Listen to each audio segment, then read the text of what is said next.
No.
Today's main stage press conferences at the 2026 Monster Energy Big 12 Football Media Days with Texas Tech head coach Joey McGuire.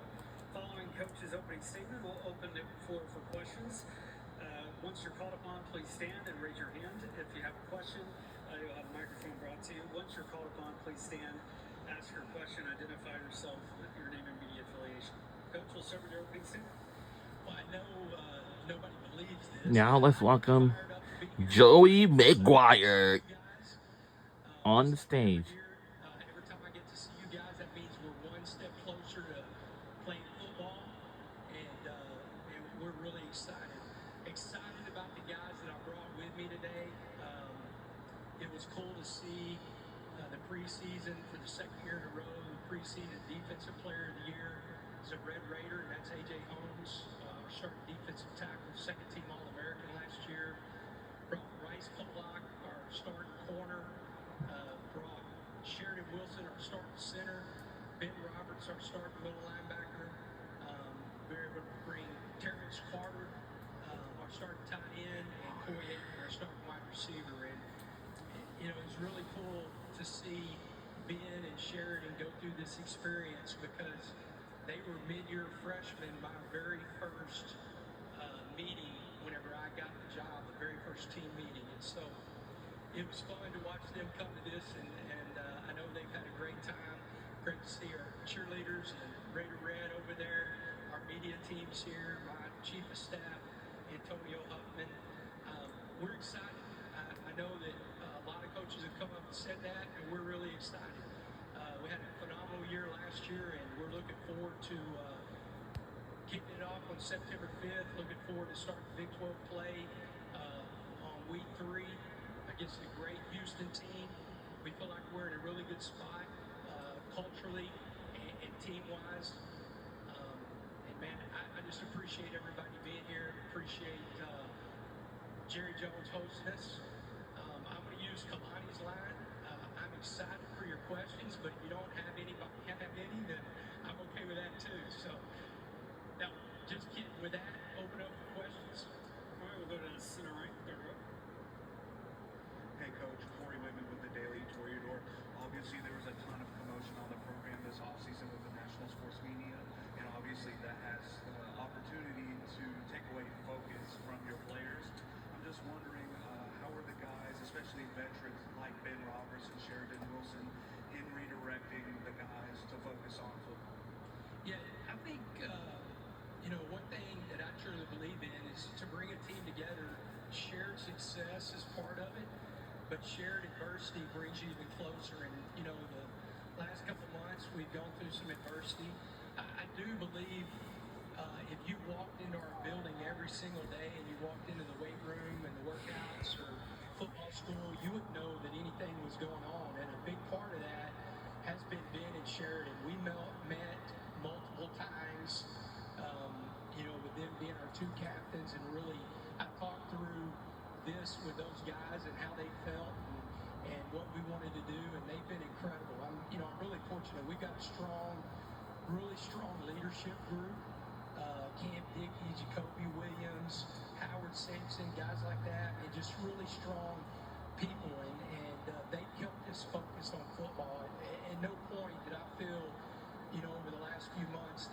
anything's taken away from the football as far as in the building. Far left side, front row. Sean Dillon, Rocket pregame. Coach, underrated players that we're not talking about right now on offense and defense that we should be. You know, I think Trey White and Adam Trick are two guys. You know, it was awesome to see Adam on the All Big 12 preseason team, but, you know, Trey White, besides Colin Simmons and Trey White, they're the only two players, I could get this stat wrong, that have 28 plus tackles for loss and 19 sacks in the last 2 years. And so I don't know if enough people are talking about Trey White, Adam. I don't know if enough people are talking about BJ Jordan. He's a guy that's going to benefit from the new rule, possibly having another year, but he's played 4 years at Texas Tech. And so some guys like that, you know, I think you could talk about more because they had really good years last year and they're going to have good years this year. Center right, front row. Coach Dan Tortora, wake-up call, DTD.com. Just what you can say to the quarterback room, the leadership that's come in there, and what that competition looks like, what the fall looks like going into 2026. Yeah, really fortunate to have a guy like Will Hammond. You know, if Will doesn't go down against Oklahoma State, you know, we take a veteran quarterback, but, you know, we felt like we had our starting quarterback. I think with the amount of money that's being placed into these rosters, we felt like if there was any setback injury-wise, you know, we couldn't take a chance that he's not going to be ready. We've been fortunate, one, that he hasn't had any setbacks, and two, if you ask Will Hammond throughout this process, he would tell you he was our starting quarterback and wasn't going to back away. He's a unique individual, and I think, you know, one thing that I could say, if you wanted to see what Will Hammond was, watch him come off the bench against Utah, and not the game that he played. I'm not talking about the play, but the way the players reacted when he came into that game, the belief that the love they have for him. So we're fortunate to have him, and then Kirk Francis and Lloyd Jones have had really good springs and really good summers. So feel good about that room. We just need to stay on track. You know, where we're at right now, I can see Will Hammond starting the first game. And, you know, we'll leave that up to the doctors and the medical staff, but he's in a really good spot. Left center in the back. Hey, Coach. Lee Rivera with BostonMB.com. Last year, your team was able to win the Big 12 Conference. What do you think the expectation is coming into the playoff this season? Win the Big 12 Chop Conference. You know, there's only been 2 teams in the history of this conference, no matter who's been in the conference. There's only been 2 teams that have won back-to-back Big 12 championship. That's OU and Baylor shared, I believe, their conference titles. And so, you know, we want to do something that very few teams have been able to do, and that's to win the Big 12 championship again. You know, but I think it's really important. I think it's really important that this conference gets multiple teams in the playoffs. I think there's an obligation as programs in this conference that we play at a high level, and then I think it's really important that we win in the playoffs, you know, and still, until we do that as a conference, then we're going to continue to have the same narrative that we have right now. Center right, third row. Coach, Lane Self with RedRaidersSports.com. Last year, you described how close the group was as the closest team that you've ever coached. How is this team progressing and coming along this summer? Yeah, I feel really good. You know, the good thing is that, like, we have 12 returning starters, you know, and we have guys like Coy Aiken, who has been in that meeting room, knows nothing else but what we preach every single day. Ben Roberts, a guy like John Curry, Sheridan Wilson, guys that, you know, the foundation of the program. These guys were recruited out of high school and have played for us at a high level. And so I feel good that they're helping bring the team together. And, you know, I do think that what we've gone through the last couple months have brought us even closer. Left center, third row. Joey Perry Trammell. I understand all the reasons that Tech supported Brendan Sorsby the way they did, but did any of it come at a cost to your reputation or those things? Have you had to do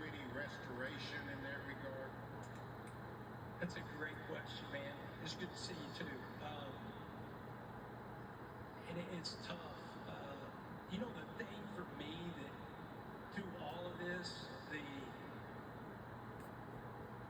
my president and my AD, who are good friends of mine, who believed in me, who hired me, they went through a lot. Like if you look as a whole, there were not a lot of coaches that said really a whole lot. You know, there was some funny jabs taken by some coaches, but there wasn't a lot of coaches that just really came out and said a lot of different things. And so for my peers, I got a lot of support. You know, Eric Morris, the first day Any News broke, called me and said, "Hey man, I'm just doing a well check."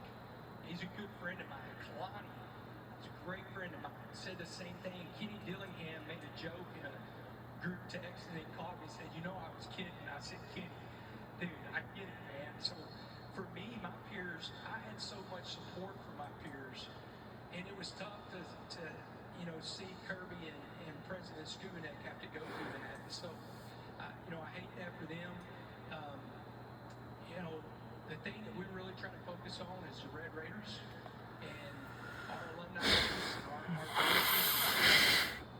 That's who, you know, whenever I've talked to, answered any emails, text, or anything like that, those are the ones that I concern to make sure they understand where we were coming from. Center right in the back. Coach Robert Gosselin, News Channel 6, thanks for coming today. Amidst everything going on this offseason, how has Will Hammond been? You give him high praise. How has he been in terms of keeping his head down and staying ready for the right time, the right opportunity? Yeah, man, again, we're so fortunate. That young man, he's one of the guys that he's one of the first 2 or 3 people in the building. He's one of the last ones to leave. Extremely hard worker. He's got great confidence in himself, and he's prepared himself to be in the position he's in. You know, and he's got really an infectious personality that people can gravitate to, and so I think that's why there's a lot of confidence in Will. And then the good thing is, I think we have one of the top running back rooms in the country, if not the best. We have one of the top tight end rooms in the country. I think we've improved our offensive line. We've got a very deep wide receiver room. So, you know, it's not all on him. That he's going to have a lot of people around him to help him succeed.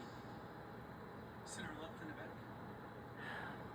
Hey, I was going to make sure you got a question. You have to hand up the longest. Thanks, Coach. Donovan Bridgeport, TXAN 24 News.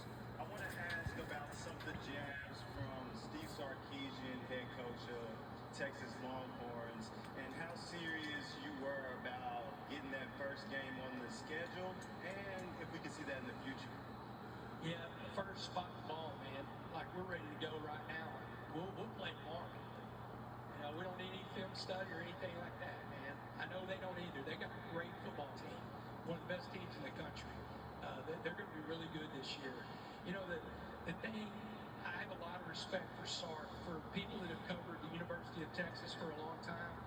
You know, what he's been able to do to be successful and sustain success, it's hard to do. You know, Mack Brown was the last coach to be able to do what he's doing, you know, and before that, y'all would have to help me of who was before that, other than Darrell Wool, that literally had the success that Sark's having. And so I have a lot of respect for him. If you go back and you look on record, I've said continuously, I think he's one of the best play callers, you know, in the game today. You know, and shoot, we were texting the other day, Jeff Traylor put me and Sark in a group text.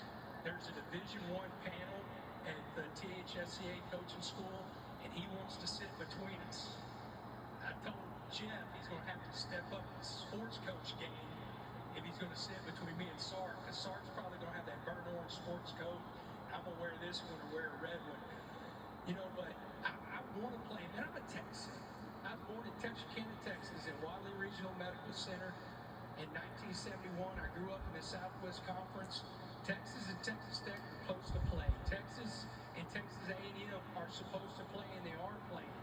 You know, SMU is supposed to play. I'd love to play Rhett Lashley. I mean, if you're a Texan and you're a fan of the football in this state, then why would we go outside the state to play non-conference games if we're not in conference anymore? Because you have such good football in this state. And so I would love to play Texas A&M. You know, SMU's not in the conference. I would love to play those guys just because I think it's great for the state of Texas. It's great for the high school coaches and the high school players in the state of Texas. You know, and that might be one reason that we have so many kids leaving the state is because we're not playing each other anymore. You know, I remember whenever I was a high school coach, you know, growing up through the system that, you know, you didn't have as many kids leaving the state. It was probably because the doors are open because we're playing so many other out of conference instead of playing each other. Coach, thank you for your time today. Good luck this season. All right. Thank y'all. Wrap up.